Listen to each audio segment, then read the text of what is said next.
Hey, LeBron, is it possible that you managed to get kind of actual motivation when you looked up and it appeared at least to the imaginary crowd and got yourself going? Did you use a mental trick there, or was that just having fun? No, I'm just definitely imagining our fans being in the building. It's not the same without them. Miss them, miss our fans a lot. And just, there's a lot of momentum plays that happen in the game where, a team calls timeout or at the end of the quarter and, the fans are going to be up. So, just had that vision. That's what it was pretty much. And then the dunk that you had in the fourth after you checked back in when you guys had flipped the game around and such, and is that a play too where it just shows something a little bit extra? You told us the other day you don't get tired, right? The 3 overtime games this week. Is that just a point of emphasis? Yeah, I mean, felt great tonight, even after our 3 straight overtime games. Mark, the hell of a passer he is, was able to set me up, and I was able to throw it down, and had a great bounce in my step tonight.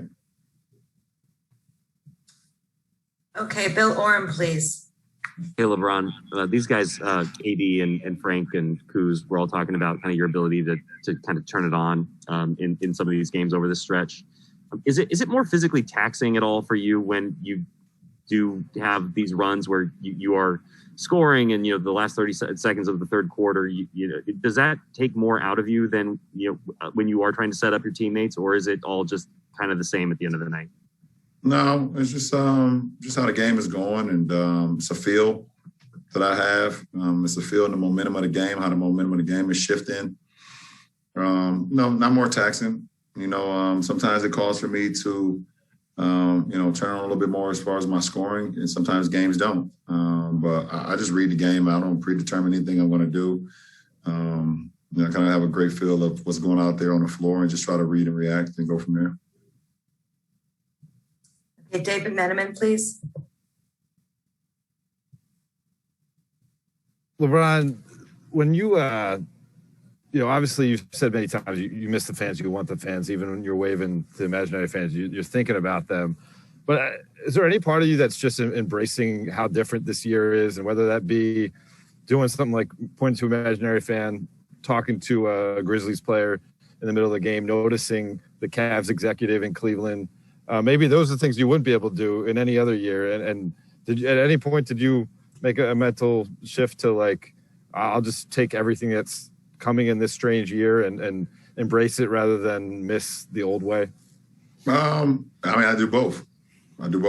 I'm embracing, the norm of what's been going on lately, obviously since, the shutdown in last March and, back to the bubble and things of, today, the way we've been playing this far this season without no fans and things of that nature. So I've embraced that, but also at the same time, I still miss, the regular and thing that I was grown accustomed to over my career, and all of us in sports in general, been watching sports my whole life, and, just so many different outcomes and so many different, different feelings that you would have if fans weren't involved. So, I would never not miss the fans. They're just so much, they have so much to do with the history of sport in general.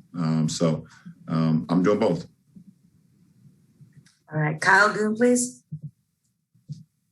Hey, LeBron, to kind of go back to something you said on Monday, that you kind of loved games where you had to execute perfectly down the stretch. And Dennis said on Wednesday that you told him you really like playing these overtime games in a row. Do you feel like how you guys have played down the stretch of some of these games is tied to maybe some of the adrenaline hitting of, hey, we have to be perfect, we have to execute, we have to do these things?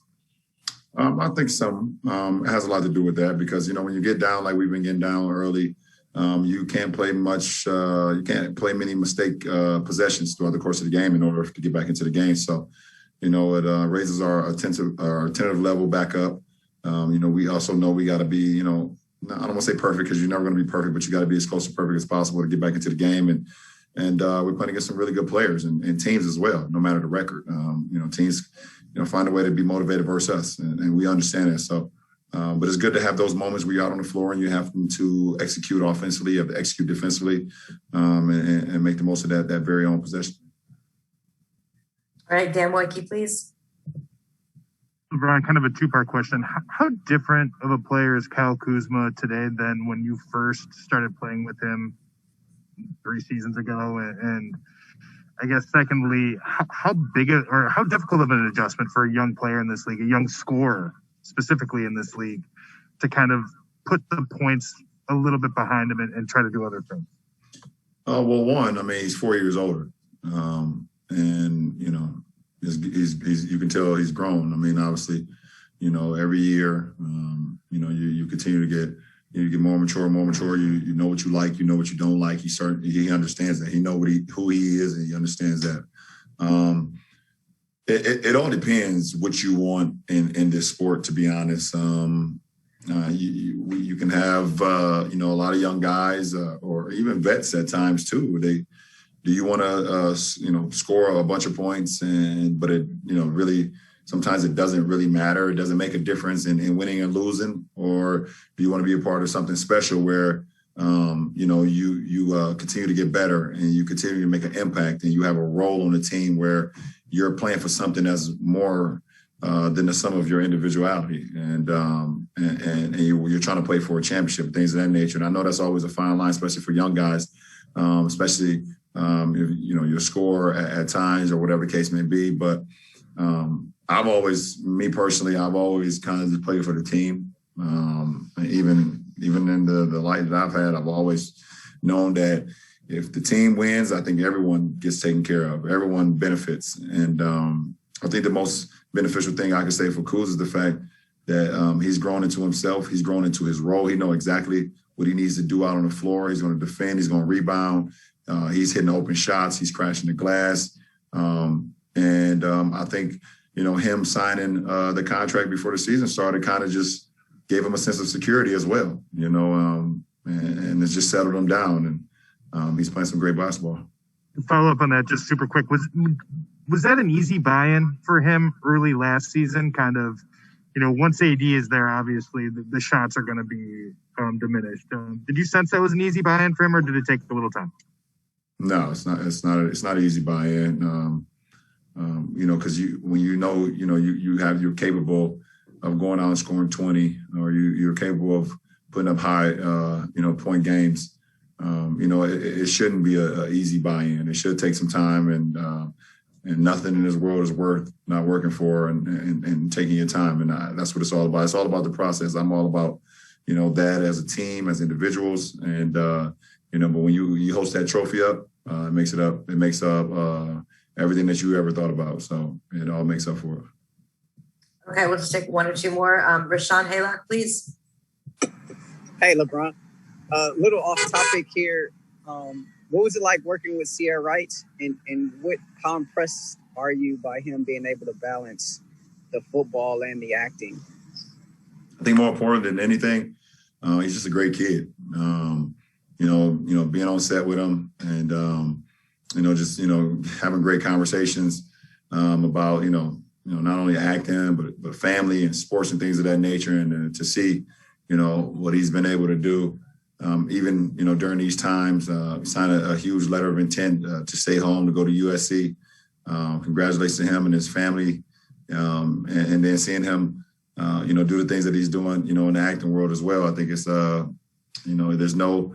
he's more than an athlete or more than an actor, and that's what it's all about. Being able to break barriers and also challenge yourself and challenge people that may try to put a handcuff on you. So.